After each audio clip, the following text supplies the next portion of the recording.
Doctor Fayaz है।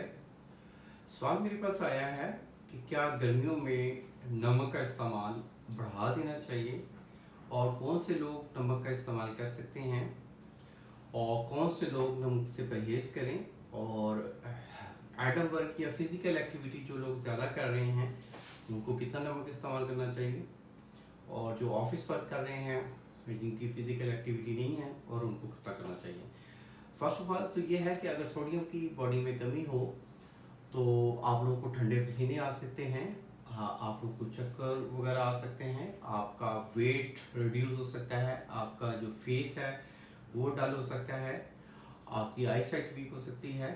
और fourth of all sodium की कमी की वजह से बाज़ का टेम्परेचर भी हो जाता है, बॉडी की जो टेम्परेचर है, हरारत है वो बढ़ जाती है। इसके साथ साथ पीढ़ियों में पेन होता है, टांगों में पेन रहता है मुसलसल। अब बात यह है कि जी नमक के हवाले से बहुत सारे डॉक्टर हजरात ने डराया हुआ है, बट नमक ऐसे हजरात के लिए ममनू है जो हार्ट पेशेंट हैं या जिनकी फ़िज़िकल एक्टिविटी नहीं है, या जिनका पसीने का जो ये है कि वो बहुत ज़्यादा पसीना नहीं बहता। जो पसीना बहुत ज़्यादा बहाते हैं स्पोर्ट्समैन हैं, एटम वर्क करते हैं, फिजिकल एक्टिविटी है, मई जून का महीना चल रहा है, आपको पसीना बहुत ज़्यादा आता है तो पसीने के ज़रिए ही नमकियात का अखराज होता है, सोडियम का अखराज होता है। तो सोडियम के अखराज जो हो रहा है तो इसमें कि बॉडी में सोडियम की कमी कर रहा है, तो सोडियम का इस्तेमाल बढ़ा देना चाहिए।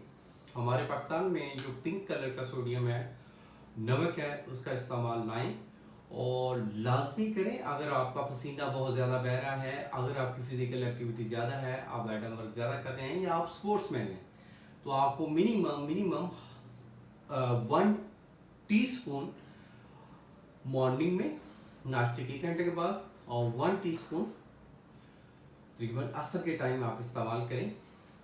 अगर आप ऑफिस वर्क कर रहे हैं तो 2 से 3 चुटकी इस्तेमाल करें। अगर आप हार्ट पेशेंट नहीं हैं, हाइपरटेंशन के पेशेंट नहीं और ब्लड प्रेशर का मसला नहीं है, तो आप एक प्रॉपर ट्रीटमेंट चाहते हैं तो हमारे क्लिनिक को ज़रूर विज़िट करें। अल्लाह आपका हामी नासिर हो। शुक्रिया, जज़ाकल्लाह, अल्लाह हाफिज़।